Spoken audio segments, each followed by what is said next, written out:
esperar a Gabi entrar de novo.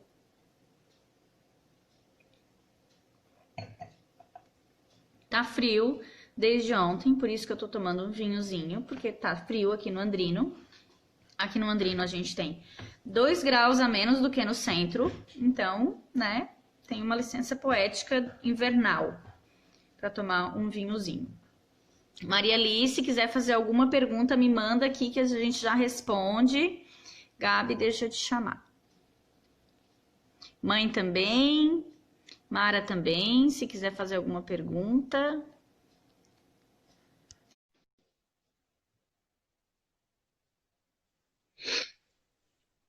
Então, voltamos.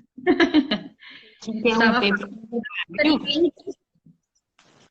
acusa de um fato. Isso. Então, a gente investiga um fato, a gente não investiga o crime de estupro. Não, a gente investiga um fato. O fato ocorrido lá no dia 20 de abril de 2020, às 14 horas, na casa do avô da criança, né? Por vezes, a criança faz um fato muito aberto e não indica o que ocorreu assim. Então, nessas situações, mediante um despacho fundamentado, ou então mediante o pedido do Ministério Público, a criança, a fim de que a gente possa, inclusive, proceder à investigação, realizar a investigação, né? A criança acaba sendo entrevistada pela psicóloga da delegacia, por uma das duas, né? A gente tem duas psicólogas. Mas a gente investiga um fato. Então, se a criança já relatou esse fato para um adulto, na delegacia, quem vai ser ouvido vai ser o adulto. A criança chegou em casa e relatou para a avó que hoje o tio lá na casa, perto do galinheiro, fez isso, isso, isso com ela, baixou a calça dela e fez isso, isso, isso com ela. A avó registra a ocorrência, é a avó que vai ser ouvida em sede policial, as pessoas que estavam lá na casa naquele horário para confirmar que a criança ficou sozinha, que a criança foi até aquele local somente com o tio, que isso, que aquilo, e a gente vai relatar o inquérito, eu vou relatar o inquérito e vou remeter para o Poder Judiciário solicitando que a criança passe por depoimento especial nos termos da lei ali, para que a criança somente seja ouvida uma vez. Entendi. Que bom, né? Proteger a criança, né?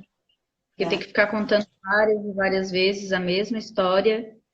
E que bom que hoje a gente tem essa possibilidade, né? Porque mulheres e crianças, né? A gente fala muito do abuso sexual contra mulheres, mas ele não é exclusivo das mulheres, né? Meninos também são abusados e não contam, né? Eles não contam. Tenho 2 meninos gêmeos, né? E eu quase que deixo eles mais informados do que a minha filha, né? Porque o trauma dos meninos é tão grande quanto, e eles são absolutamente mutados, né? Eu não digo nem silenciado, é mute que se dá nos meninos, assim, né? Não pode tocar no assunto, não pode falar no assunto. E, e é muito, muito, muito importante, muito forte os relatos dos meninos abusados.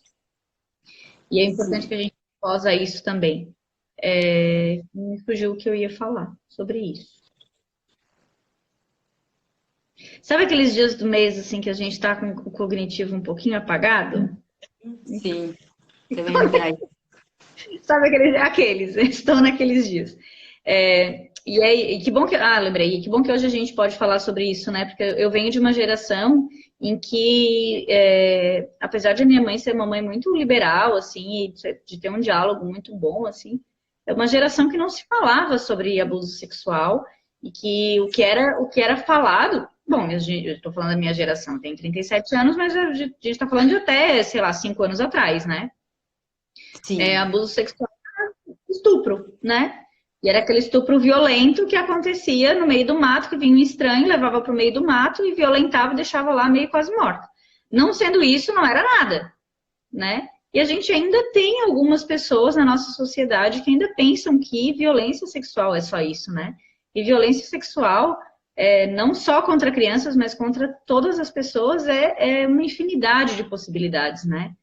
Dá para acontecer violência sexual dentro de casa, com um casal, né? E não precisa ser de uma forma violenta, né? Muitas vezes, consensualmente ainda é violência, né? Ainda não sendo amoroso, permitido, gostoso, né? Sendo só aquela permissão já configura que não. Sim, na verdade, assim, quando a criança é bem importante assim que a criança seja tratada como um sujeito de direito, né? Que não seja tratado como um objeto. Antigamente a criança era tratada como um objeto, ela não podia falar na mesa, ela não podia isso, ela não podia relatar, ela não podia chorar, principalmente os meninos, não podiam demonstrar emoção. Enfim, eles eram, digamos, serventes dos pais, né? Então, assim, se o pai manda a criança abraçar fulano, a criança abraça fulano quando o tio chegou. Não, a criança é um sujeito de direito, ela tem vontade, ela tem pensamento, ela está em pleno desenvolvimento, é ela que tem que saber se ela se sente à vontade com alguém para demonstrar carinho, se não. Então, essa questão, assim, impositiva da criança, né? Abraça, beija. Bom, se a criança se sente que ela está sempre sendo obrigada a fazer algo que ela não quer, seja em relação aos parentes, aos irmãos, aos amigos, como que ela vai reconhecer, né? Que alguém vai chegar, impor algo para ela, num abuso sexual, e ela tem que dizer não. Ela pode dizer não, ela tem esse poder de autodefesa, porque a vida toda ela foi ensinada de forma contrária, né? De forma de ser obediente. De qualquer pessoa que toca ela, pode tocar, ela tem que abraçar, ela é obrigada a receber beijo de quem que quer beijar ela ali, enfim, né? Esse é um ponto bem importante, assim, para os pais refletirem, né? Bom, será que é tão necessário assim? Será que é de demonstração de respeito a criança ser obrigada a abraçar todo mundo, a ter contato físico com todo mundo? Será que a criança não tem essas limitações? Será que as crianças também não são diferentes e alguns gostam de contato físico e outros não, não requerem esse contato físico, né? Crianças são diferentes, nós somos. Isso reflete na nossa vida adulta também, né? E reflete na nossa vida como mulher também, né? A gente tem o direito de dizer até onde a gente vai, até onde a gente não vai. E é muito interessante, porque a menina, ela é mais cobrada. Eu tenho 2 meninos e uma menina, né? E ela é mais cobrada nesse lugar de ser a boazinha, de ser a fofinha, de abraço a titio, abraço a titia, dar um beijinho, seja fofa. O menino não, o menino ele é assim mesmo. Tá tudo bem. E menino não tem problema. Ele já saiu correndo, tá tudo bem, né? Agora a menina não, a menina é assim, vem cá dar um beijinho no tio. Vem cá dar um abraço na tia. Ai, que feia, tu não vai fazer. Daí ela já é feia. Ela não tá dizendo assim, se ela for feia, tá tudo bem, porque né, nem todos precisam ser bonitos para começo de conversa. Mas existe isso ainda existe, sabe, Gabi? Eu circulo em muitos ambientes assim, maternos, né? Eu tenho amigas de vários ambientes, assim, né? E tem muitos lugares maternos em que eu circulo em que, sim, se a criança não dá um beijo, não dá um abraço, a criança é tida como mal educada e a mãe é tida como mal educadora, né? Ou como libertária demais, assim, não. Por que o teu filho é assim? Por que tu quer ser diferente, né? Então, assim, são situações em que a gente ainda tem que romper muito, né? Ainda está caminhando nesse movimento, assim, de dar para a criança a voz de que ela é um indivíduo e de que ela é uma pessoa, só que uma pessoa pequena, né? A gente ainda não tem uma sociedade que entenda isso, né? É a criança meio vista como atração, né? A criança é uma atração. Ah, chegou, é bonitinho ali, olha, abraça, beija, parece um boneco. A criança não é um boneco, né? A criança tem vontade, tem dia que a criança não vai estar bem, tem dia que a criança vai estar de mau humor, vai estar cansada, e a criança não tem que ser obrigada, até para reconhecer que se algo de forma que ela não tenha entendido como respeitoso acontecer com ela, ela tem que relatar para quem ela sente confiança, né? Para os pais, para os avós, enfim, com quem ela convive e tem maior contato.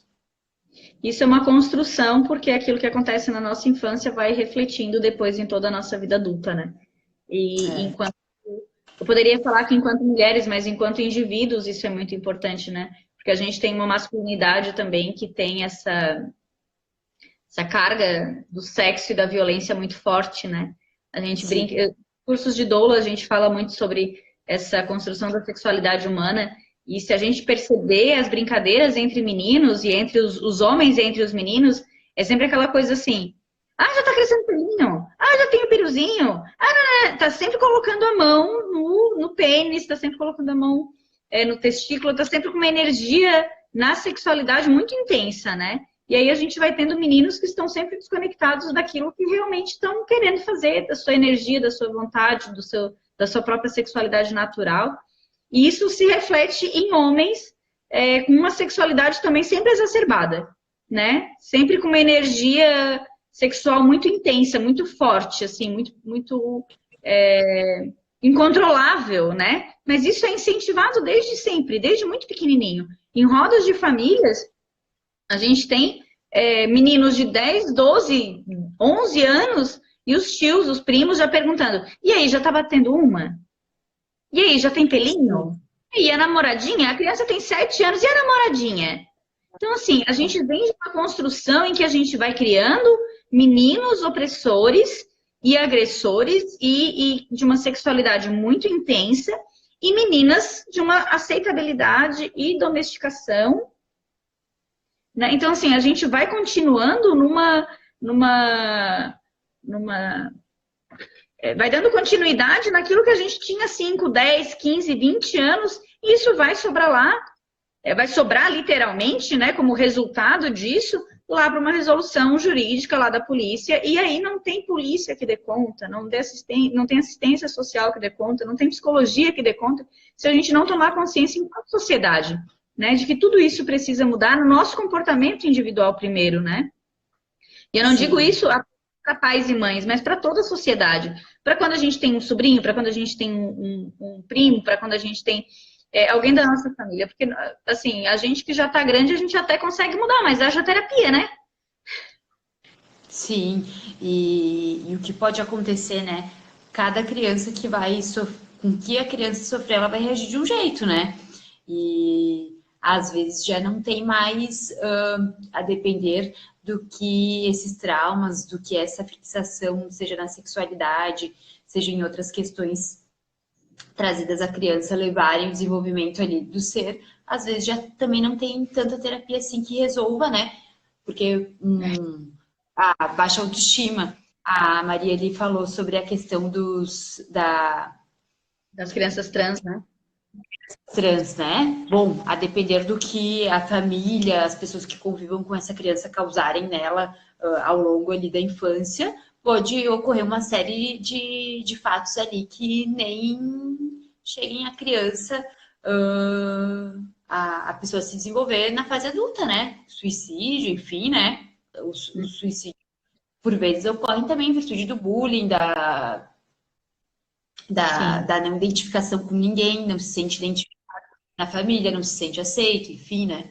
E seja uma série de outros problemas, assim. É importante, assim, eu acho que as pessoas pensarem que filhos, eles não são colocados numa caixa e modelados conforme os pais querem. Filhos, como todos os seres humanos, são seres imprevisíveis que vão se desenvolver, né? E às vezes não vão se desenvolver da forma como os pais esperaram, né? Eu não sou como meu pai e minha mãe esperaram, eu não tenho tudo que eles esperaram, me desenvolver de outra forma, meus irmãos da mesma forma, e cabe a eles aceitarem isso. E as famílias que não aceitam, que são rígidas com as crianças nesse sentido, de não aceitar que a criança se desenvolva quanto à sexualidade dela, de uma forma saudável, de uma forma aberta, acabam sim ocasionando um afastamento e uma série de danos psíquicos dessa criança, né? Eu, como doula, sempre pergunto assim, né? Quando eu vejo aquelas famílias muito ansiosas para descobrir qual é o sexo da criança, né? Eu sempre digo assim, mas tu vai amar mais ou menos se for um menino ou se for uma menina, né? Não, vou amar igual, mas porque a pressa, né? Já tá dentro de ti, já é uma criança que tu vai amar da mesma maneira, não vai mudar nada, né? E assim, a mesma coisa se decidir ser médico ou se decidir ser qualquer outra coisa, se ela é malabarista no sinal, né? Não vai mudar nada, não vai deixar de ser filho, não vai deixar de ser aquela pessoa que tu criou e que tu amou, né? Eu acho que se a gente entender que aquela criancinha pequenininha, bebezinho, no caso dos meus filhos, né? Daqueles dois pequenininhos de 1,9 kg, que nasceram miudinhos de nada, e aquela menininha de 2,6 kg, que nasceu bem, todos eles nasceram muito pequenininhos. São pessoas, né? É isso que a gente desconecta, né? São pessoas, mas são pessoas pequenas, e têm direitos, e têm sentimentos, e têm vontades, mas assim, guardados em corpinhos pequenininhos e que às vezes não sabem se expressar, né? A gente vai passar, quando a gente entender isso, a gente vai passar a respeitar melhor e entender melhor, e talvez dar menos trabalho para a polícia, né? Verdade. A gente ainda está no caminho. Entender, né? Como a Alice coloca, a sexualidade é uma liberdade e todo mundo pode viver isso da maneira como achar melhor, porque faz parte da identidade humana, faz parte da identificação de cada um e não diz respeito a mais ninguém, né? O que tu decide fazer da tua vida não diz respeito a minha, né? Não tenho nada a ver com isso. E acho que isso, assim, né? Quando a gente conseguir perceber isso e entender que acima de qualquer coisa a gente tem que respeitar o outro, né? Respeitar o homem. Respeitar o homem, assim, né? A gente não precisa nem falar porque a sociedade já faz isso desde que ele nasceu homem, né? Acho que o homem precisa reconhecer o seu privilégio enquanto homem. Eu acho que a partir do momento que também isso acontecer, né? Que os homens entenderem os seus privilégios enquanto homens, né? Em especial os homens brancos, cisgênero, heterossexuais, conseguirem, assim, perceber o seu privilégio neste lugar de sociedade. Acho que, assim, bum, a gente vai ter, assim, abriram-se todas as portas da esperança, né? Acho que essa vai ser a grande mudança. Mas enquanto esse dia não acontece, porque parece que está um pouco longe, pelo que a gente tem visto aí na sociedade, a gente tem que começar a olhar para as nossas crianças, para os nossos idosos, para a população trans, para essas populações vulneráveis, assim, por serem minorias, né? E para as mulheres, por serem minorias, para as mulheres negras, por serem uma minoria ainda menor, né? Para a população trans, para as mulheres trans, por serem uma minoria ainda menor, para as crianças, por serem uma população vulnerável, e para os idosos, por serem uma população vulnerável, como pessoas de direito e que merecem todo o nosso respeito. Eu acho que a gente tendo essa chavinha virada, a gente já começa a ter uma sociedade um pouquinho melhor e dar um pouco menos de trabalho para a polícia e um pouco menos de trabalho para assistência social também, né? Eu sempre falo isso lá pro pessoal da delegacia. Eu falo, pessoal, se tivesse uma lei que fosse a lei do bom senso, boa parte dos problemas do mundo estariam resolvidos, né? Com bom senso se resolve bastante coisa. Seja, enfim, no âmbito familiar, no âmbito social, no âmbito do condomínio que a gente reside, do prédio que a gente reside, do condomínio, da rua que a gente mora.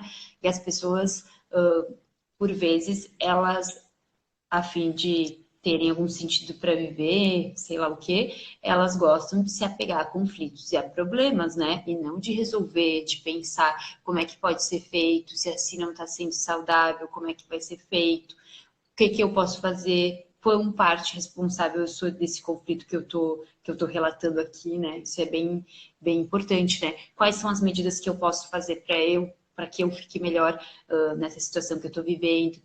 Isso é bem importante, seja no caso da violência doméstica, seja no caso dos atendimentos aos idosos, né, desses conflitos familiares que envolvem idosos, que envolvem crianças, que envolvem guarda, enfim, né? Porque a DPCAM, ela trabalha com bastante público, com um público, assim, bastante alvo de problemas secundários que não são problemas criminais também, né? Porque uma criança ela pode estar sendo vítima de maus tratos, mas ela também está sofrendo vítima de uma violência psicológica por parte dos pais, que ficam a todo momento relembrando e ressaltando essa questão dela no meio do conflito, né? Mesma coisa mulher em violência doméstica. Enfim. Sim, sem dúvida. As coisas foi isso que eu quis dizer quando eu falei que o trabalho da DPCAM é um trabalho transdisciplinar, assim, né? Não é só o crime, né? Tem o crime, mas tem a violência doméstica, tem a violência psicológica, tem a situação da vulnerabilidade social também. Então, são várias outras coisas. Por exemplo, uma mulher que sofre violência doméstica e se separa, por exemplo, Se ela não tem renda, ela gera uma outra demanda para assistência social também, né? E se essa criança estava lá assistindo toda aquela questão da violência doméstica dos pais, ela também tem uma demanda psicológica, né? Então, isso acaba se enraizando de maneira muito, muito tensa, né? Isso vai, assim, com o dedo, é uma teia, né, que se espalha. Então, é isso, assim, acho que são muitas coisas que se desenrolam. Eu não sei nem por onde que começa, assim, de onde é que começa o fio que vai desenrolando e que no fim vai parar na polícia, né? Eu acho que a polícia é um ponto, né? Eu acho que não, eu acho que ela começa realmente na desigualdade social, né? Não só na desigualdade social, eu acho, né? Sempre que a gente pergunta assim para uma vítima, tá, mas tu tem como te afastar de casa, então, já que a casa é dele, que a senhora foi morar com ele, a senhora tem para onde ir? Não, eu não tenho. Tá, mas antes da senhora conhecer ele, então a senhora morava com a sua família lá em tal cidade. Mas então, quem sabe a gente tenta um contato com a sua família, a senhora volta para lá, né? Se a senhora desfez esses laços podem ser refeitos. Se a senhora não viveu sempre numa situação de violência, tem jeito, tem que ser resolvido. Então, essa questão dos resgates com o vínculo familiar, às vezes a mulher naquela questão de que a mulher tem que casar, que a mulher tem que ter um relacionamento estável, isso e aquilo, ela abandona a sua família, a sua cidade, vem para outra cidade, fica à mercê de um sujeito que é agressor. Então a situação ela vai, na verdade, se fechando e vai achando que não tem solução, mas na verdade, alguém mais frio que está olhando de fora tem solução. Não que seja fácil, mas solução tem, né? Quando a gente fala de abuso, de relações abusivas assim entre homens e mulheres, aí é um outro chapéu, assim, né? São outras situações que estão misturadas, assim, né? Tem todo um. É quase uma síndrome do como, né? É o amor pelo senador, né? Fica preso naquela rede, assim. Parece que é pior fora do que dentro, né? Sim, é bem isso, parece que é pior fora do que dentro. E aí eu acho que é assunto para outra live, né? Que senão a gente vai para 2 horas de live. Já fiz isso ontem, acho que ninguém. Pois é, amanhã eu tenho plantão ainda, então eu tenho que dormir cedo. Gabi, queria te agradecer. Queria dizer que vou te Mas chamar para outra. Foi uma conversa muito gostosa, foi muito bom, muito. Não dá para dizer que foi divertido, porque o tema não é divertido, assim, né? Mas é uma troca muito gostosa. A gente já tinha feito isso antes lá no deck, né? Foi a primeira vez que a gente fez a nossa primeira troca, essa é a segunda. E é sempre muito gostoso estar contigo, viu? É uma conversa sempre muito fluida e eu consigo entender o que tu me fala. Acho que isso é muito importante quando o tema é um tema que não é acessível, né? Eu sou uma pessoa 100% leiga no direito, 100% leiga nesse assunto de polícia, enfim, agora que estou começando a entender depois que eu tenho conversado contigo. Então, eu queria te agradecer esse tempo que tu tirou para conversar com a gente, para esclarecer. Essa live eu acho que eu estou conseguindo gravar, se Deus quiser. Então, depois eu te encaminho para tu mandar para os teus conhecidos também. Quero ver se consigo juntar e editar para colocar também no YouTube. Então, agradecer, tá? E dizer que estou à tua disposição, se quiser conversar mais algum dia, se tiver mais algum tema bacana para a gente estar trocando. Dizer que vou te chamar outras vezes. E pelo amor de Deus, vai dar uma comentada nesse Instagram, né? Sim.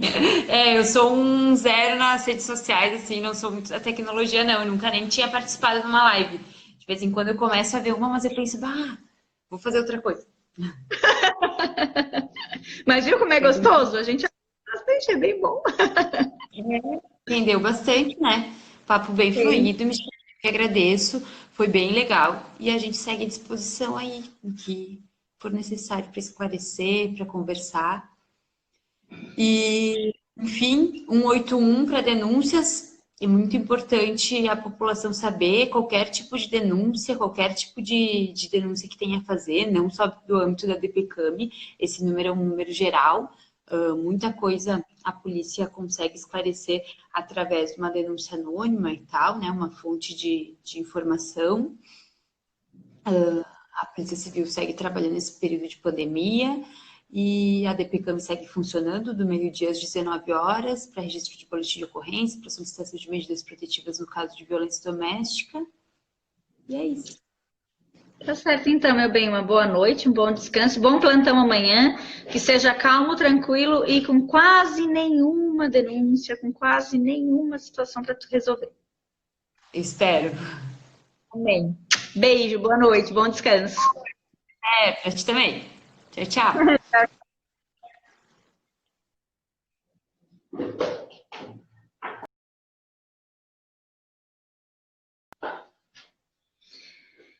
E é isso então, gente. Vou ver se eu consigo salvar essa live. Pelo amor de Deus, alguém ajude, Senhor, rezem. E a gente encerra hoje, então, as lives comemorativas ao aniversário de 150 anos da emancipação político-administrativa de Tubarão. Amanhã a gente tem... Aqui, coceirando o nariz. A gente tem o debate aberto sobre orientação sexual e identidade de gênero, referente... Ah, ela ainda tá aqui, eu nem vi tu entrar. A Virgínia também. Beijos, queridos. Lorena. Tia Lorena, querida. Voltei. E... que eu ia falar sobre identidade de gênero. Isso é relativo à PEC, Projeto de Emenda Constitucional 11 de 2019, do deputado Gessé Lopes, que pretende retirar da Constituição catarinense a expressão, já foi retirada identidade de gênero, ele quer tirar orientação sexual e inserir, não é orientação, ensinos para contracepção e alguma outra coisa assim, porém a gente tem que se manter firme com relação à orientação sexual, como a Gabriela já explicou pra gente. A escola é um lugar fundamental para denúncia de abuso sexual, de estupro contra vulnerável. A gente não pode ceder. A gente tem que dizer que sim, escola é lugar para que a gente ensine sobre a sexualidade humana. Certo? Ainda tem vaga, tem que mandar um oizinho para mim pelo direct do Instagram ou pelo WhatsApp para que eu possa fazer a inscrição. A gente tem Alemo Rica, a gente tem Carla Aires e a gente tem Mariana Mescoloto na mesa. Vai ser incrível, vocês não podem perder. Beijo, boa noite.